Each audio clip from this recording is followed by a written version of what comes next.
Kita bisa lihat sih kalau di antara peer group kita ya yang satu level sama kita pelan-pelan udah mulai dipromosi, sedangkan kita masih stuck gitu ya di situ-situ aja. Padahal kalau dipikir-pikir secara kinerja kita tetap sama, kesempatan promosi sebenarnya peluangnya ada, tapi kita tetap stuck. Nah, itu bisa jadi salah satu tandanya tuh.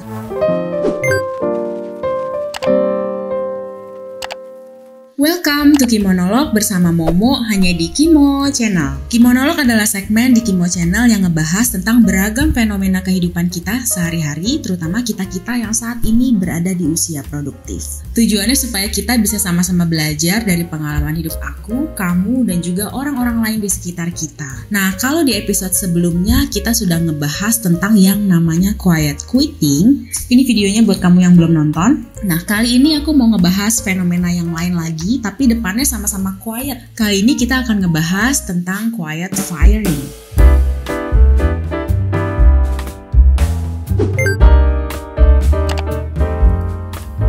Quiet firing. Kalau ini diterjemahkan langsung ke bahasa Indonesia sama dengan memecat dalam diam. Istilah ini berlaku untuk pemberi kerja yang melakukan strategi untuk memecat karyawannya secara tidak langsung. Cara yang dilakukan bisa macam-macam. Misalnya dengan cara memojokkan karyawannya, mengabaikan karyawannya, atau mungkin sebaliknya, memberikan tambahan pekerjaan yang banyak. Yang pada intinya mereka ingin membuat karyawannya itu merasa tidak nyaman dan akhirnya resign dengan sendirinya. Biar apa sih kayak gitu? Dengan melakukan quiet firing ini, perusahaan jadi nggak perlu memecat karyawan tersebut, dan dengan begitu perusahaan akan terhindar dari kewajiban untuk memberikan uang pesangon. Meskipun aku sendiri untungnya belum pernah nih kena quiet firing ini, tapi beberapa kali sempet sih aku ngeliat teman-teman di kantor gitu ya, kayaknya sih lagi di prospek untuk quiet firing. Tapi sempat kepikiran sih sebenarnya kenapa sih company atau bos bisa sampai melakukan strategi quiet firing ini, tapi tentunya di luar alasan untuk menghemat biaya pesangon ya. Nah, berikut beberapa alasan yang mungkin membuat company atau bos kita melakukan quiet firing. Yang pertama, keyakinan dari atasan bahwa seorang karyawan ini mungkin sudah mencapai level maksimal dari karir ataupun kemampuannya dia. Jadi karyawan ini dianggap sudah mentok gitu ya, tidak bisa dibina ataupun ditingkatkan lagi kemampuannya. Ya, kadang ini bisa jadi benar, namun kadang mentoknya ini balik-balik lagi juga gara-gara si company-nya ini tidak mampu untuk memberikan dukungan dan juga mengembangkan potensi si karyawannya itu tadi. Yang kedua, atasan mungkin berusaha untuk menghindari konflik dengan bawahannya. Jadi alih-alih membahasnya terus terang nih dengan bawahannya, atasan malah melakukan quiet firing agar tidak terlihat jahat karena langsung memecat karyawan. Yang ketiga, mungkin ada juga ketidakcocokan secara personal antara atasan sama bawahannya, atau bisa juga ketidakcocokan personal antara karyawan dengan karyawan lainnya. Itu juga bisa membuat seorang atasan melakukan strategi quiet firing.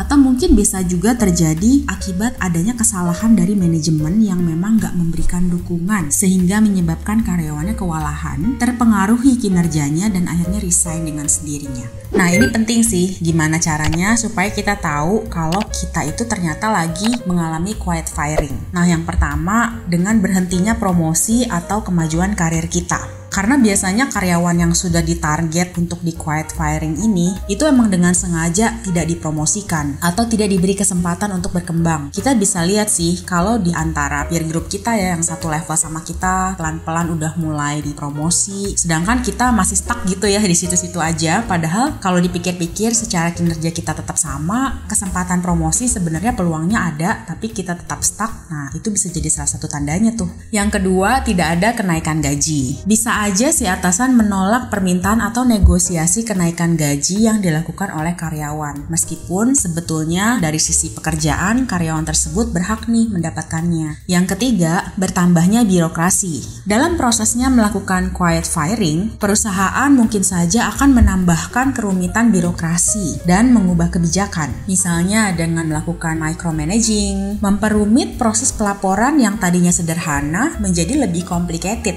sehingga karyawan karyawan merasa tugasnya bertambah berat. Yang keempat, menghentikan proyek atau pekerjaan baru. Jadi bisa aja ya manajemen perusahaan memberikan tugas dan tanggung jawab yang itu aja tanpa adanya tantangan baru atau perubahan yang signifikan. Sehingga tidak ada tuh kesempatan untuk mencoba dan mempelajari hal-hal baru di lingkungan pekerjaan kita. Yang berikutnya, yang kelima, kalau kita tidak menerima feedback atau dukungan dari atasan. Nggak ada kritik, nggak ada saran, ya intinya ya dicuekin aja gitu.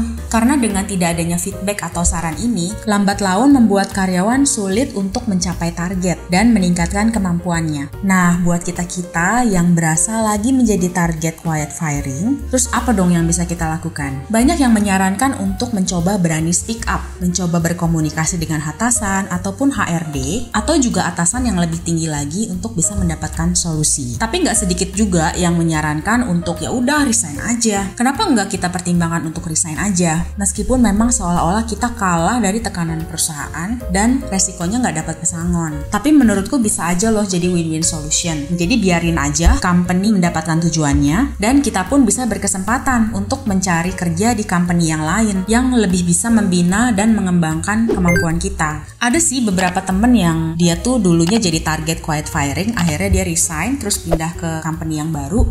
Ternyata di company yang baru ini dia bisa punya kesempatan untuk berkarir yang lebih cemerlang gitu. Jadi poinnya di sini aku mau bilang bahwa kadang kita tuh nggak ada salahnya mengalah untuk menang. Jadi kayak katapel gitu, mundur dulu supaya bisa maju dengan melesat. Soalnya selama kita masih berstatus sebagai karyawan, posisi kita tuh bisa digantikan dengan siapa saja setiap saat. Jadi menjaga kewarasan dan memastikan kemajuan diri sendiri sih menurutku lebih prioritas ya. Dan kalau emang perusahaan udah nyerah sama kita, buat apa lagi kita berusaha bertahan? Terus kalau beropini dari sisi pemberi kerja, menurutku quiet firing ini adalah cara memecat yang cukup cemen. Karena selain kita menghambat kemajuan orang lain, kita juga sebenarnya lagi menghambat proses kerja di company kita sendiri. Dan juga kita lagi berkelit dari kewajiban untuk membina. Entah kenapa aku lebih respect sama company yang tegas. Jadi mau membina apa membinasakan sekalian. Dan menurutku juga pesangon dalam konteks ini adalah ongkos yang emang harus dibayarkan oleh perusahaan akibat salah rekrut atau kelalaian dalam membina karyawan.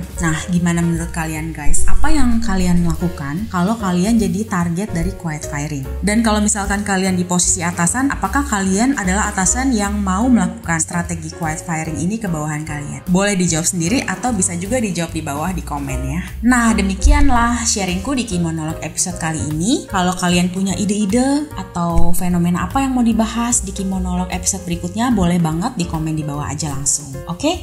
So, sampai ketemu di Kimonolog episode selanjutnya. Stay safe and healthy ya guys. Bye-bye.